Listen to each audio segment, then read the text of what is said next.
একটা শান্ত গ্রাম। প্রতিদিনের মতো সেই দিনও সকালবেলা বাজার বসেছে। মানুষজন চাল ডাল সবজি নিয়ে ব্যস্ত। হঠাৎ চারদিক নিস্তব্ধ হয়ে গেল। পাখির ডাক থেমে গেল। বাতাস ঠান্ডা হয়ে উঠল। তারপর বাজারের মাঝখানে দেখা দিল এক বিশাল লম্বা পেতনি। মাথা প্রায় গাছ ছুঁয়েছে, চোখে লাল আলো, গলায় বিকট শব্দ।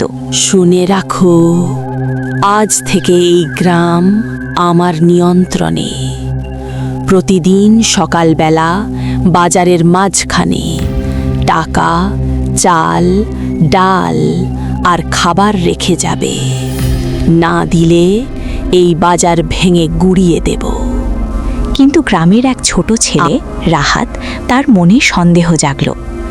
একদিন সকালে রাহাত লুকিয়ে বাজারের পাশের বাঁশ ছাড়ে গেল। পেতনি যখন খাবার তুলছিল, সকালের আলো হঠাৎ ভারী হয়ে গেল। পেতনি হলে রোদে দাঁড়িয়ে থাকে কিভাবে? ওর ছায়া মাটিতে পড়ে কেন? আর ওর চোখে লাল আলো জ্বলে কেন? এটা তো মানুষ, পায়ে লোহার লম্বা যন্ত্র লাগানো, মুখে ভয়ঙ্কর মাস্ক, হাতে শব্দ করার গ্যাজেট। কে ওখানে? লুকিয়ে থেকে কি দেখছিস? আমি সব দেখেছি, তুমি পেতনি না। সবাই তো আমাকে পেতনিই ভাবে, তুই আলাদা কেন?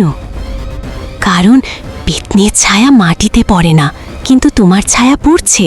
পেতনির চোখে লাল আলো জ্বলে না, ওটা একটা লাইট।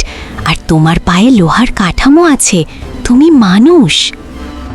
ধরেই নিলাম আমি মানুষ, তাতে কি হয়েছে?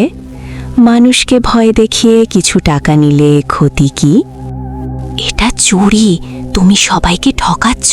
তারা ভয়ে কাঁপে, তাদের কষ্টের টাকা তুমি নিয়ে যাচ্ছ। এই গ্রামের মানুষ খুব সহজ, তারা প্রশ্ন করে না, ভয় পেলেই মাথা নত করে। আমি শুধু সেই ভয়টাই ব্যবহার করছি। কিন্তু সত্য একদিন বের হবেই, আমি সবাইকে বলবো। তুই ভাবছিস কেউ তোর কথা বিশ্বাস করবে? একটা ছোট ছেলে, আর আমি একটা পেতনি। কার কথা মানুষ বেশি বিশ্বাস করবে? আমি প্রমাণ দেখাবো, তোমার এই মাস্ক খুলে দেব, তোমার যন্ত্র সবার সামনে দেখাবো। তুই খুব বুদ্ধিমান হয়ে গেছিস, এই বুদ্ধি তোর বিপদ। ভয় দেখিয়ে বেশি দিন রাজত্ব করা যায় না, একদিন না একদিন ধরা পড়তেই হবে। তাহলে তুই আজই থামবি, কারণ আমি আমার রাজত্ব নষ্ট হতে দেব না। তুমি যত বড়ই হও, তুমি মানুষই, আর মানুষ ভুল করলে শাস্তি পায়।